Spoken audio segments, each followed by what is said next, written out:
my relationship first started when I was young and became part of a migrant family, and then married into somebody who worked as a farm hand. So I was first introduced to migrant work as, like I said, as a child, and then was married into someone who worked in the farm. Yeah, my relation on that is we learned my grandpa's they worked, and we got into that work ethic with them. We were as little kids going with them and trying to learn how to when I first did it, I remember I didn't know what a beet field looked like or what a bean field looked like, and what we had to take the weeds out. Start early in the morning. We'd take breakfast. It was like about 10. It was all familia, like on my grandpa's side, all his daughters and sons would get in it. And it's funny because we'd be working the fields, and then we'd have a radio, some kind of radio my aunts would have hanging on their belt, listening to some music, especially on Saturdays. We had Rosa Chapa, was a lady that used to live here. She had La Voz Mexicana on KPLW. She'd get 30 minutes to play music, so we had that thing on loud. It was funny because I can remember my grandma and grandpa singing some of those songs. It was like, wow. And you growing up, seeing all this stuff too. It was amazing. I don't think that, now you don't even hear of that. None of that no more. But, it was hard working work. These people, the Mexicanos are known to do hard work, We're not lazy. As a child, or even a teenager, not even like a teen, I don't think I was even 13, but you kind of went in to help family. So it was just more, it wasn't a choice. It was like, this is our family, this is how we make our money, so everybody gets in there and works. And just hauling water or, or cleaning the ends. The kids weren't put to do the hard labor, but they were to do running water, cleaning the ends. I learned that, we had no choice. Our parents, hey, get up in the morning early, and we got so used to doing that, and there's times we didn't want to go. I didn't, anyway, because you do it for so many years, and it's the what it taught me is the hard part was to earn that money. They're doing that work. That's the whole key on that, The greatest part of all of that is when you got money, you got paid. Everybody was there for, this and that. But you earned for what you worked. You did. I know a lot of my friends, that come from Texas. You got to know them as your best friends and buddies, and they all did the same thing. We'd all meet in town Saturdays, to play pool and, talk and bullshit, and Sundays, and, have a few beers with some of them. At that time I was old enough to, well, I really wasn't, but we did, and it was tough time. I give credit to a lot of these, the older, like our grandmas and grandpas. They were tough people. I don't see nobody do what they did because they knew how to work, and and they would tell you, you want to better yourself. We don't want you guys to be here. Go to school, finish school. You don't have to do this. Yeah, that's one of the things. One of the things they would push on us hard. Yeah. They would encourage you. Yeah. You don't want to work these skills all the time. You want to do something for yourself. And Not that it was a bad thing, provided for the family. Yeah. It was just something that, that was what they could do. Yeah, you better yourself. There was times you wanted to run away from the field. One time in the cornfield, what the hell am I doing in a cornfield? And, it was hot and itchy. I go, no, I gotta do something. And as the years went by, I went to the grocery store. I was a bag boy and started doing stuff like that. A gas station attendant. I did that. I didn't have to go to the fields anymore. Because I had a nice job. We did the beets and the beans. I think the beans were a lot better because you only had to clean them, and the beets you had to thin them and then you had to go back and clean the weeds, and then do the tercera. You know what I mean? There was like three different times, three different ways to clean the beets. It was the thinning, and then you went back and did a first cleaning, and then the tercera. Yeah, tiron.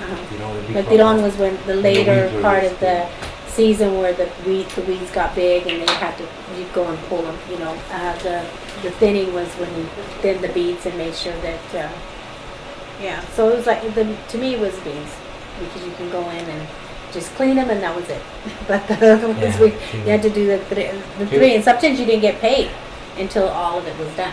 That was so just. I think in my opinion, they all suck. And because when the crop is so big and you're out there cleaning the weeds, and then you see rats in the fields and sometimes a snake and people would just jump, you don't know what you expect, and it's just like, oh my God. And then when it was muddy, the farmer would irrigate the field, so there you go in with some nice shoes, you come out of there all full of mud and stuff. It's like, God, you ask yourself, why am I here? But beans, corn, barley, stuff like that, it was all a job. It was all, none of it was easy. You had to work for it, yeah. And you as an adult now that I am my age, you think about those things. It's like, wow, how did we do that? Some of us stayed, work, to help the family out, and now it's changed so much, like chemicals took over. You don't see the weedy fields like you do back in the day. Limpias, you had to go and clean it up, and it's just such a change. The migrant really actually is almost like, I don't want to say it's gone, but in a way it is. It is. It really is. Yeah. You have, and I really think that when they started bringing in all the chemical and stuff like that, it brought more harm to the family, to the people, because you didn't know that all that stuff was in, even like the Roundup Ready, where they spaced them, and you can't, I don't think they ever realized or told the families, hey, you know what, make sure you wear long sleeves, make sure you're covering your hands, you know what I mean? Like a lot of us, when we were younger, I don't remember us wearing gloves all the time, you know what I mean? That when that came out, it's like, I remember working for NowCap, and we used to tell the families, make sure you wear long sleeves, make sure you're wearing gloves, make sure you're wearing botas, you know what I mean? Yeah, and then that time, you didn't even have bathrooms, and then as the years went by, they did have portables, wash hand stuff, and it was kind of, your health was at risk, I think. I came from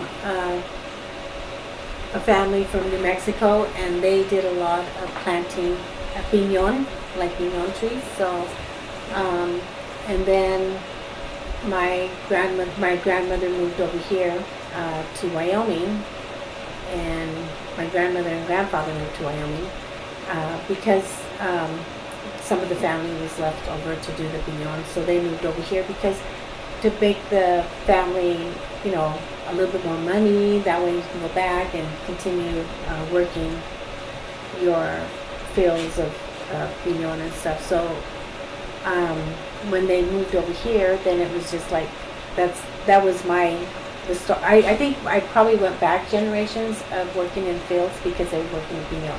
And then when you when they migrated over here, then they're working in beets and beans and barley and hay or whatever, but I think it'd be back a couple generations, like from my grandmother, because my grandfather and his family all owned piñon trees, and that's what they did. And my grandmother came from a family that owned cattle and did cattle work, so it just was in the blood, hard work. It wasn't like, get to work,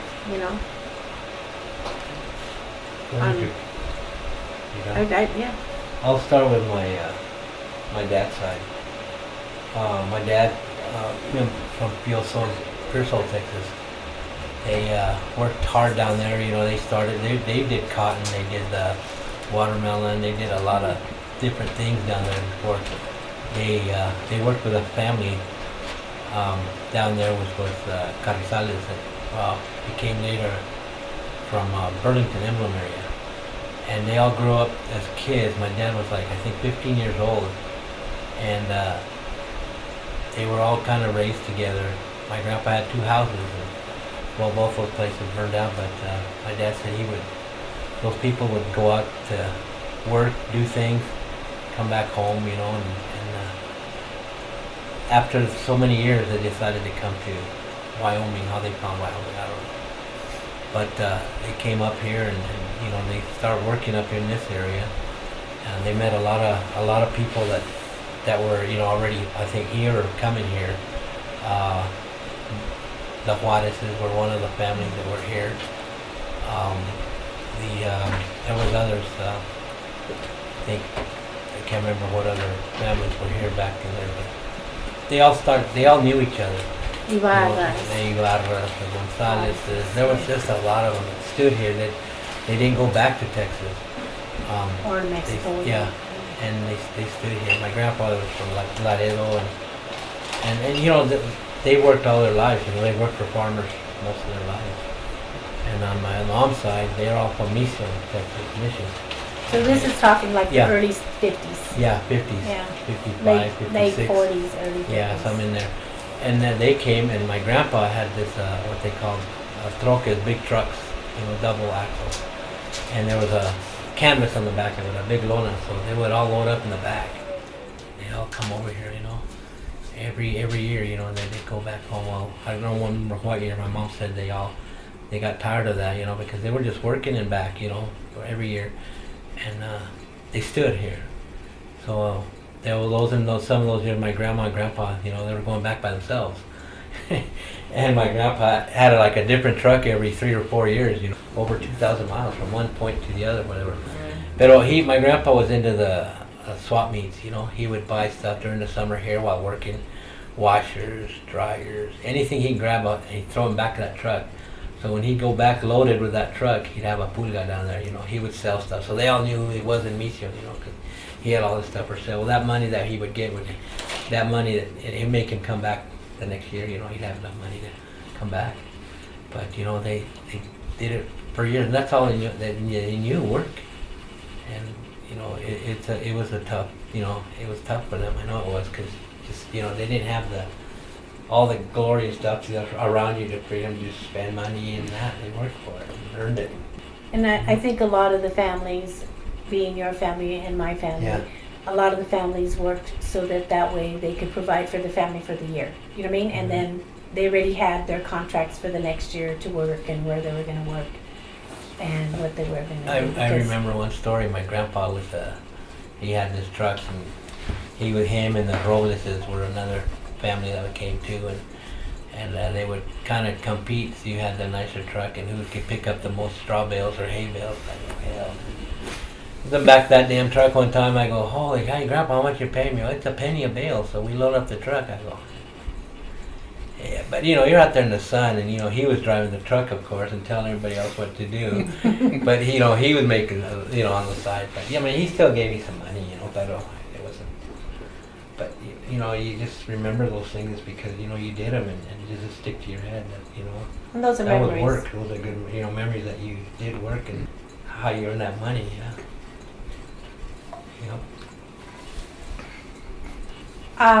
Like I said earlier about the families all getting together at the park and then just enjoying each other. Everybody would bring something different to cook, and they'd throw a big barbecue. And a lot of the older people, I think my husband was one of them, like a young kid, playing the music, and they'd have the music playing there. There'd be all kinds of, it was almost like the day for the Mexicanos to get to be at the park. It would be like a lot of people, and música, and comiendo, comida, just good conversation, And you were excited because you didn't have to go to the field that day. You went to church? You liked it when it rained and stuff. Yeah. All right, you sit home and watch cartoons or something. It's like, wow, yeah. Well, that's what I think got interest in my music, and I love the music, and I used to order albums back then that what are they, 12 LPs. They were and they were like $3.99. So back then, Ben Franklin or Craigler's was the store where the people would bring those. And I knew the day they would come because I was there to see which ones I wanted. And to this day, I got a big stack of albums, that's over my dad's. Like the famous Ramon Ayala, first one, the Rubén Velas, Gilberto Perez, Pepe Maldonado, all those oldies when they started as kids, I think. I was a young kid. So I collected all these albums. And like I said, that's where Rosa Chapa came in and did a little show there at the radio station, La Voz Mexicana. And she'd come over on Fridays or Thursdays to our house to pick up some albums from me, she'd take them to play them, hey, can I, yeah, thank you, whatever. But, that was good. Everybody would be listening in the field, with that radio full blast, listening to the songs, and those were the good things, and then talking as you were working, and talking. And another good thing was that when we stopped like around 10 o'clock or 9 o'clock for breakfast, because if you started at 6, it was early. And we all ate and talked and stuff, the good things. And then the bad things were, I remember a couple times where they'd get in an argument and, chase each other with a salon, or throw dirt clods at you, and stuff like that. And then the next day you were friends again. But, just things like that, it's just like, wow, that was, it was funny, but some, took it serious, and guys would get mad. Some of my friends said, yeah, they'd get mad and they'd start walking home with the salon, and stuff. And then the parents would get on them. But it was an interesting, it was a tough life. It was. Some of the things that was sad for me would be that, or was sad or bad or whatever, was when you would see that the family would get packed up and ready to go. And it just, you didn't know if you were going to see them next year or not because they still didn't have a contract if they're going to work the next year. So you were just, it was sad because you made friends, and at a young age, and all summer long you're going to the migrant school or you're in the fields or you're at the park, there's all kinds of stuff that, you would just be like, it'd be sad to see them all packed up because you knew that the next morning they'd be gone. And yeah, we have. I had friends that their parents, they're gone. They're people that used to come here, and they don't. They're gone, and the kids. Some of the kids are still alive. And, my age, and but yeah, there was a lot of families. Like my wife says, that park was packed. You could not find a parking place because the whole thing was full, and all the people here, people there. And then and sometimes you'd get a good fight in there. There was fights all the time.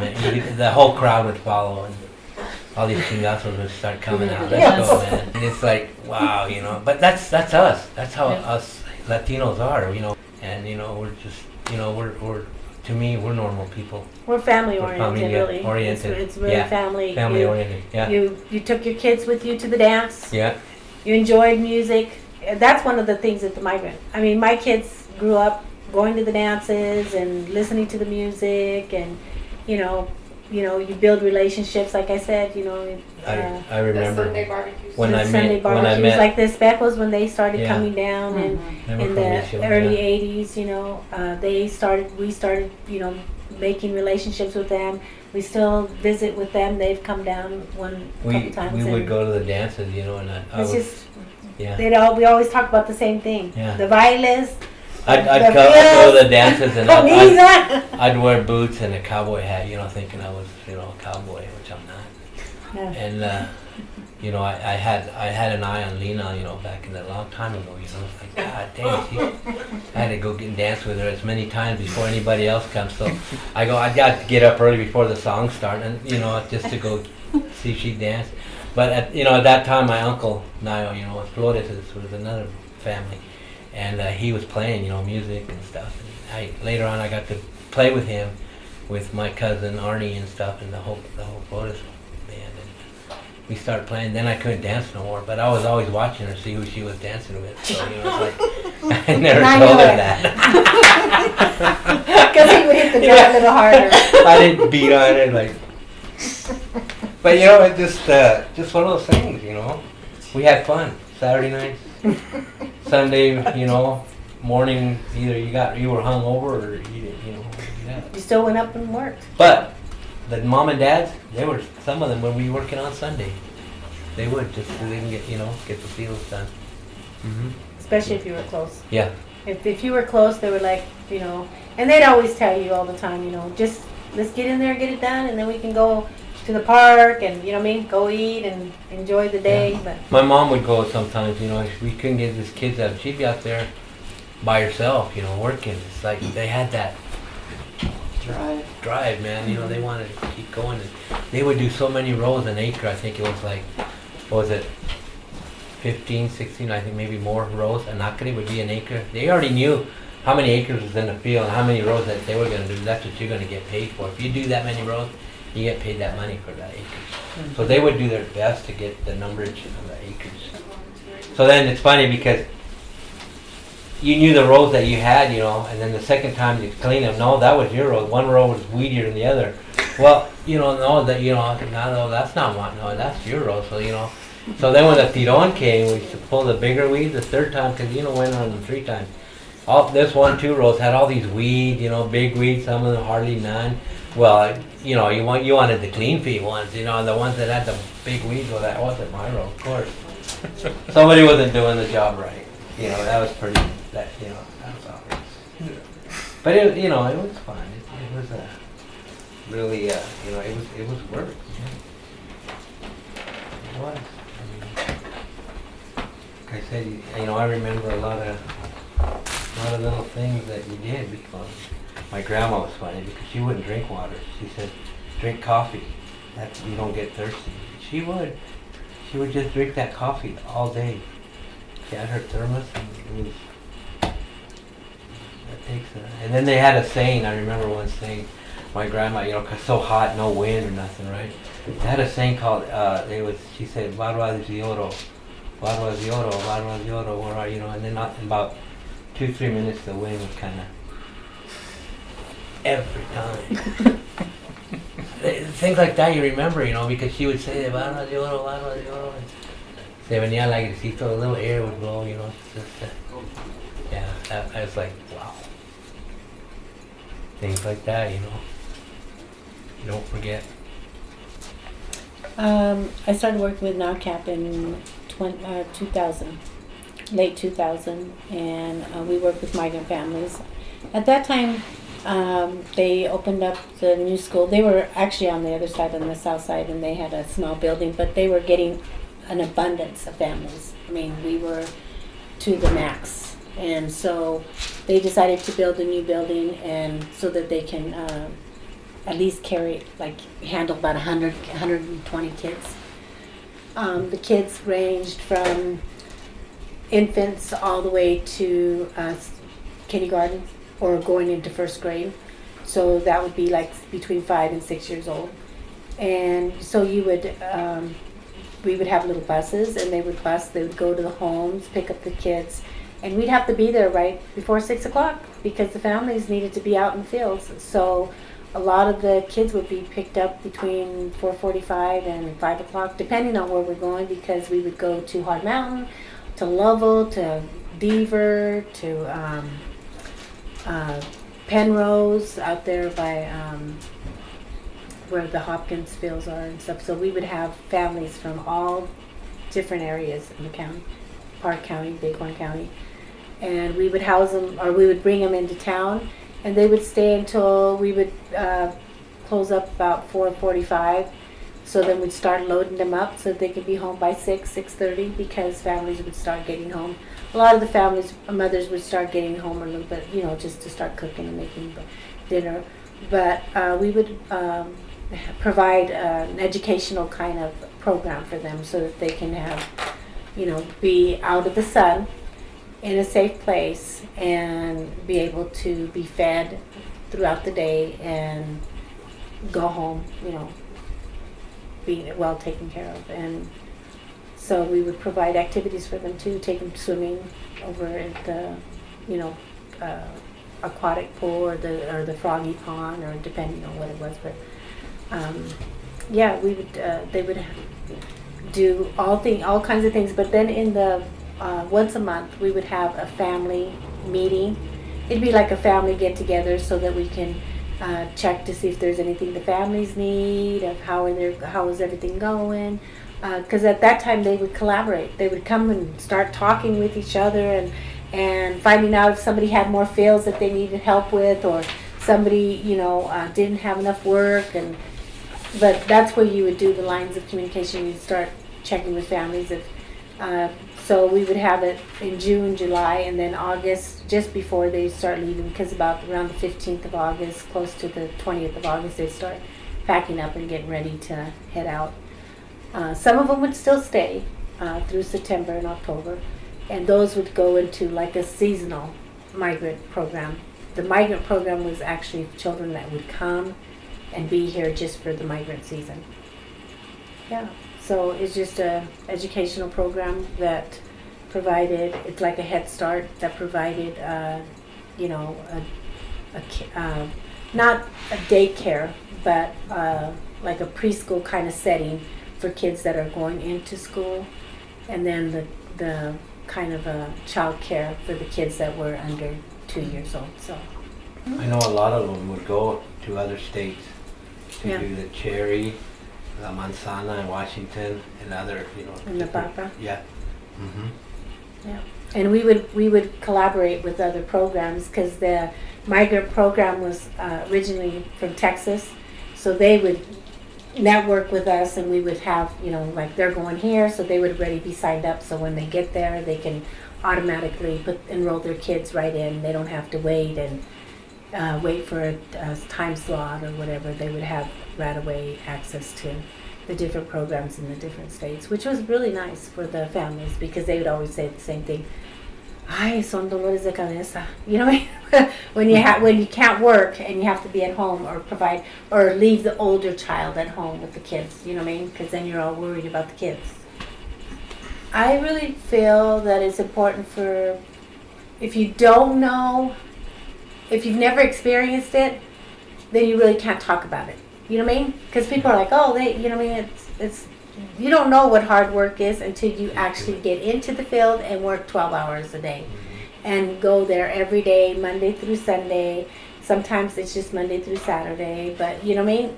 And the hard work that people put in there, but it's for they're not doing it because it's the fun of it but that's right there, right at that time, it's the only thing that they can do right now that will provide them the ability to provide for their families.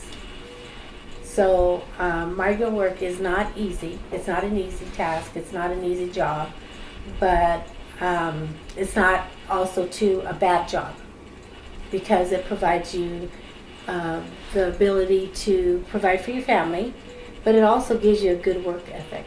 I mean, because you're there, you don't have any place to run. You're in the field. You're gonna stick it out. You know what I mean?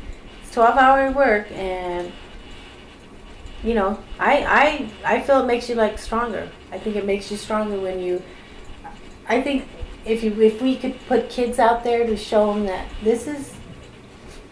You go out there and work, and then you know what I mean, that this dollar here is very important because you sweat, because you worked hard, because you got blisters, because your feet hurt, your back hurts. It's just but it's.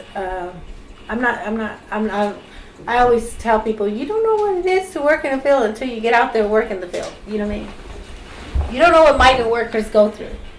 And with all this, all this stuff that's going on in our country about, the illegals and all that, I just feel like sometimes they don't realize that these people come over because they're working. They work. This is what they know how to do, and they can do it really good. Other people, when you get out there, I know right now I'm not going to go out and work in the field. I might go out and just test it one time. Oh, I remember that. Let me try to see if I remember how to do it. You don't forget because you did it so many times growing up as a kid. Mm-hmm. Me, I respect those people that did that work or do it and doing it. And they're earning their money. You do that. It's like here where we're at, Wyoming, Powell. You don't see that many migrants here anymore. A lot of them, I believe, they got better jobs. I'd rather see them up here on the level instead of, and I think we'll never see people working in the fields as much like we did. And if these generation of kids that are here now, no way. I don't think they'd be able to handle it. There's just no way. They have no idea what it was and what it took to get to your other, another level of work. And it really provides you a feeling of just knowing that you're like my grandmother. I mean, she was a woman who knew how to sew, could cook, and and provide for her family and be out there working.